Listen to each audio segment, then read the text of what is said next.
Stop doing these 10 money mistakes in 2026. You're not broke because you're lazy. You're not struggling because you don't work hard enough. You work, you show up, you try. And every month, somehow, you end up in the same place, staring at your bank account, wondering where it all went. The scary part? You're not alone. Millions of people, educated people, hard-working people, people earning decent money, are quietly losing a financial war they don't even realize they're fighting. And in 2026, this war has gotten worse because the mistakes people are making with money aren't the obvious ones. They're subtle, psychological, engineered almost by a world that profits from your financial confusion. This video isn't about budgeting tips. It's not about cut your coffee advice. It's about the 10 real money mistakes that are silently draining your future, and why almost nobody talks about them honestly. If any of these hit close to home, pay attention, because the one you dismiss the fastest is probably the one hurting you the most. Mistake number 1: trading time for money and calling it a career. Let's start with something uncomfortable. Most people have a job. Very few people have a financial strategy. And the difference between those two things is the gap between living paycheck to paycheck and actually building something. Here's the psychology. We've been taught since childhood that working hard and earning a salary is the responsible path. Study, get a job, work hard, retire. It's a clean story. It's also dangerously incomplete, because what a salary actually is, when you strip away all the comfort of it, is a trade. You give your time, they give you money, and the moment you stop giving time, the money stops. That's not wealth. That's survival with a monthly subscription. The mistake isn't having a job. The mistake is believing the job alone is enough. That if you just work harder, stay longer, get promoted, the math will eventually work out. For most people, it doesn't. Because your salary has a ceiling, your expenses don't. And every year you spend only trading time for money is another year the gap between where you are and where you want to be quietly widens. The people who changed this aren't smarter. They just started building something alongside their job. A skill that earns while they sleep, an asset that doesn't need them present, a system, however small, that works even when they're tired. Most people plan to start that someday. Someday never has a date on the calendar. Mistake number 2: lifestyle inflation disguised as progress. You get a raise, you move to a better apartment, you upgrade the car, you start eating at nicer places. New phone every year. Better clothes. Better everything. This is called lifestyle inflation, and it is one of the most psychologically seductive traps in modern life. Here's why it's so dangerous. It feels like progress. It looks like success. It signals to everyone around you and to yourself that you're moving forward. But your bank account doesn't care what things look like. And here's the brutal math. If your income increases by 30% and your expenses increase by 28%, you have not become 30% richer. You've become 2% less broke. That's it. The research on this is fascinating. Studies in behavioral economics consistently show that people's happiness from income gains disappears within 6 to 12 months of earning more. Because they spend more. They expect more. They need more just to feel normal. This is called the hedonic treadmill. You run faster, but you stay in the same place emotionally. The mistake isn't enjoying your money. The mistake is letting your lifestyle expand every single time your income does, automatically, unconsciously, without asking yourself if the new expense is actually making your life better or just making it more expensive. Some of the most financially secure people you'll ever meet drive ordinary cars, live in modest homes, and wear nothing remarkable. And some of the most financially destroyed people you'll ever meet look absolutely incredible, right up until the moment everything collapses. Ask yourself, when was the last time a lifestyle upgrade actually changed how you feel about your life? Not for a week, permanently. Mistake number 3, paying subscriptions you forgot you have. This one feels small. That's exactly why it's on this list. We are living in the subscription era. Streaming, software, apps, fitness, meal kits, cloud storage, premium this, pro version that. And every single one of them was designed, deliberately, psychologically, to be easy to sign up for and painful to cancel. The UX is intentional. The free trial that auto-charges, the annual renewal you forgot about, the app buried 3 menus deep in your phone, still quietly billing you every month for something you used twice in 2023. The average person believes they spend about $86 a month on subscriptions. The actual average is closer to $219. That's a difference of over $1,600 a year on things you've literally forgotten you're paying for. But here's the real psychological trap. Even when people discover these forgotten subscriptions, many don't cancel. Because canceling feels like loss, like admitting you made a mistake, like giving something up. This is called loss aversion, and it's one of the most documented biases in behavioral economics. The pain of losing something feels twice as powerful as the pleasure of gaining the same thing. So you keep paying for things you don't use because canceling feels worse than the alternative. Go through your bank statement right now, not next week, right now, and ask, if I saw this charge for the first time today, would I sign up? For most subscriptions, the answer will surprise you. Mistake number 4, treating credit like extra income. This is where things get genuinely dangerous. Credit was invented as a tool, a bridge between where you are and where you need to be, temporarily. But modern marketing transformed it into something else, a lifestyle, an identity, a way to afford the life you want right now instead of the life you've actually built. And the result? Consumer debt in 2025 reached record levels globally. People buying things they can't afford with money they don't have to impress people they don't even like. But the deeper psychological issue isn't just overspending. It's what credit does to your decision-making. When you use cash, your brain registers pain at the point of purchase. Neurological studies show that paying with physical money activates the same regions of the brain associated with physical discomfort. You feel the loss. With credit, that pain is delayed, abstracted. You don't feel it when you swipe. You feel it 3 weeks later when the statement arrives. And by then, you've already bought 3 more things. This delay disconnects the decision from the consequence. And when consequences are delayed, people make dramatically worse decisions. It's not weakness, it's psychology. And the entire credit industry is built on it. The mistake isn't having a credit card. The mistake is using it to regularly spend money you haven't earned yet and convincing yourself it's under control because you're making the minimum payments. Minimum payments are financial quicksand. The more you struggle with them, the deeper you sink. Mistake number 5, having no financial education and outsourcing it to luck. Here's a hard truth. Nobody teaches you how money actually works. Not school, not your parents, because in most families, money is a topic wrapped in silence and shame. Not your employer, not the bank, whose business model profits from your confusion.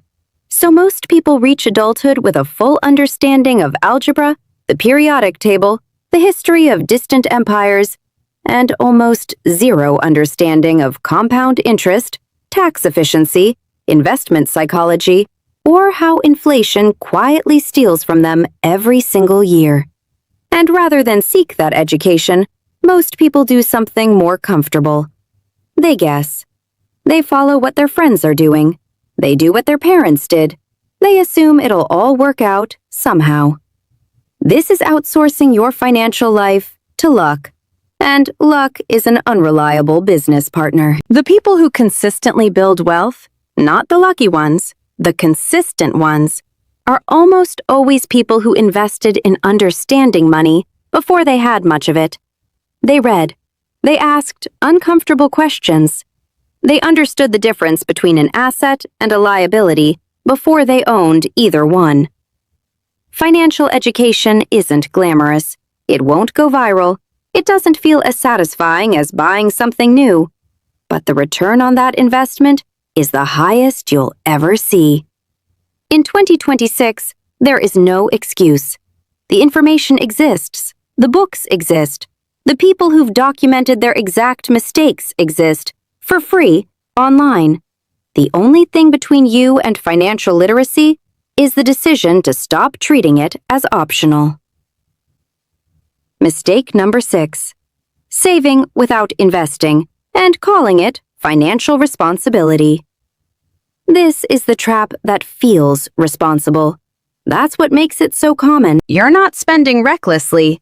You're saving. You're being mature. You're doing what you were told to do. But if your savings are sitting in a regular bank account earning 1.2% interest, while inflation runs at 4, 5, 6%, you are not growing your money. You are slowly, silently losing it. Every year that passes with your money in a savings account at below inflation returns, your purchasing power decreases. In 10 years, what feels like a growing nest egg might actually buy less than it does today. This is not theoretical. This is arithmetic. The reason most people don't invest isn't ignorance, it's fear.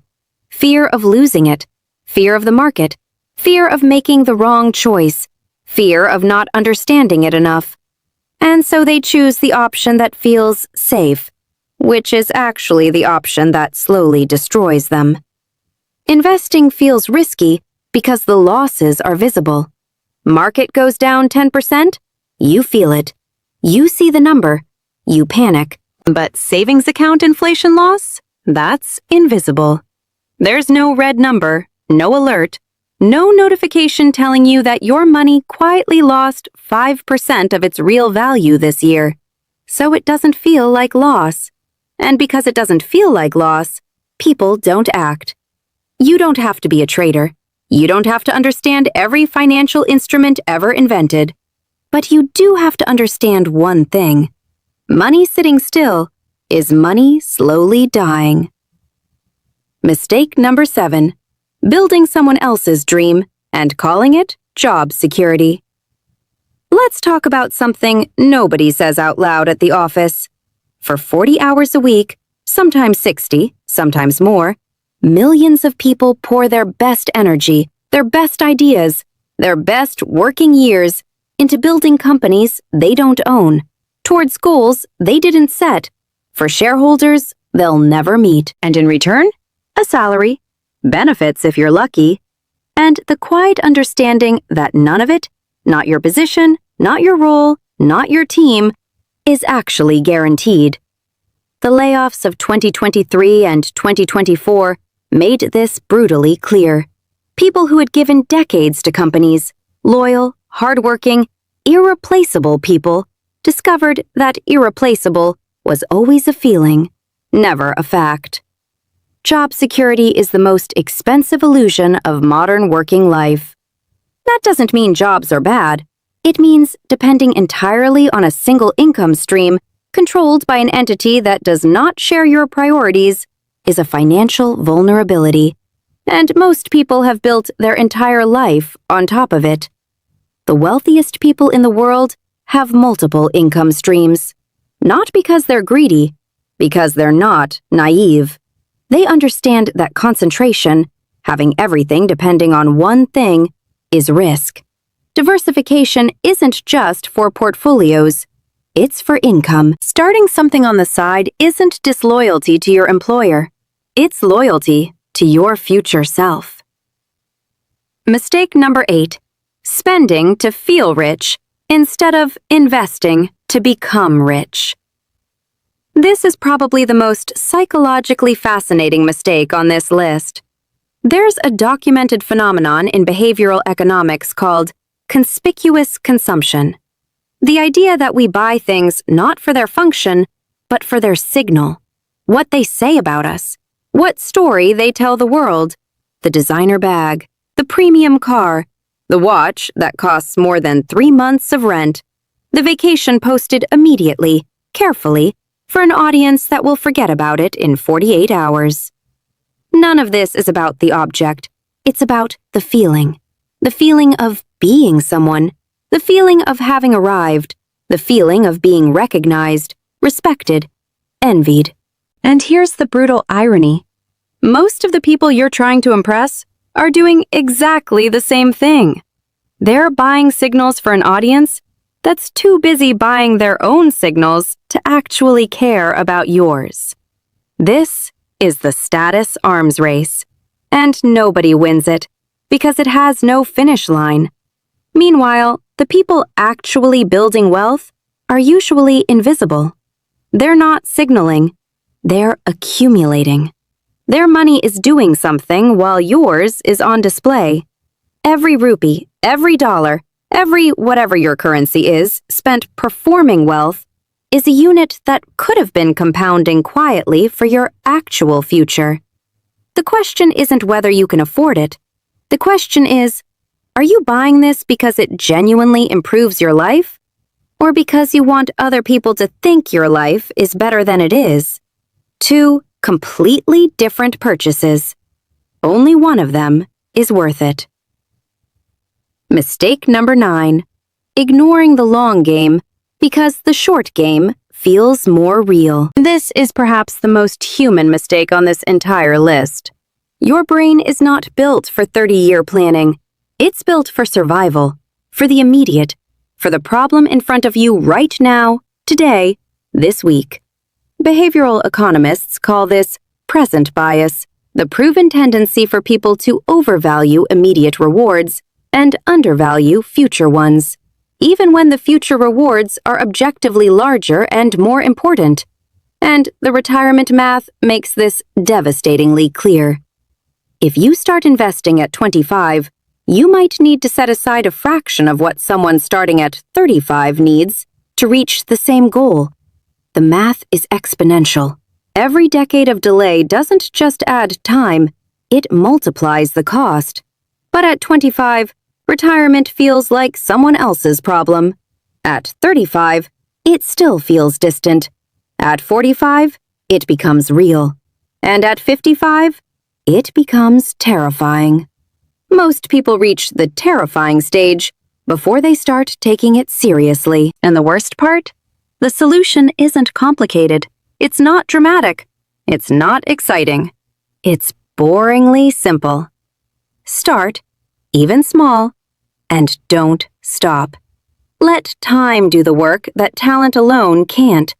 But simple is not the same as easy, because every single day, the short game, the trip, the upgrade, the purchase, feels more real than the number sitting in a retirement account you won't touch for decades.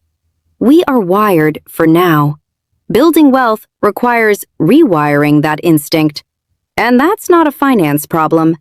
It's a psychology problem, which is exactly why most people never solve it. Mistake number 10. Waiting until you're ready to start. And finally, the quietest mistake, the most devastating one. Waiting. Waiting until you earn more, until the debt is cleared, until the kids are older, until the market is less scary, until you understand it better, until the right moment arrives with a sign attached and a clear path forward. Here's the truth nobody says with enough force. The right moment is not coming. Not because life won't improve. It might. But because ready is not a financial condition. It's an emotional one. And people who wait until they feel ready almost always wait too long. The most powerful financial decisions in history were made by people who were not ready, who were scared, who didn't have perfect information, who started with less than they thought they needed, and who started anyway. Because starting, imperfect, small, uncomfortable starting, beats perfect planning that never begins. Every single time. The math of compounding doesn't care about your readiness. It only cares about time. And every year you wait, every month you defer, I'll start next quarter. That's a cost, not a delay. A cost. Real money, leaving your future silently.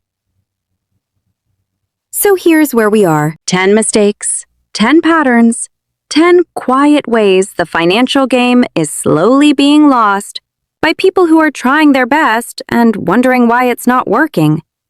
None of these are about being stupid. None of them are about laziness. Most of them are about psychology, about the way our minds are wired, the way society is designed, and the way the modern economy profits from keeping you confused, distracted, and a little bit desperate. But here's what I want you to hold on to. Understanding the trap is the first step to not being in it. Not the last step, the first one. You can't fix what you won't face. And facing it, really facing it, honestly, without the stories we tell ourselves, is the hardest and most important financial move you'll ever make. You're not failing because you're broken. You're struggling because you're playing a game without knowing all the rules. And now you know a few more. What happens next is on you. Start there.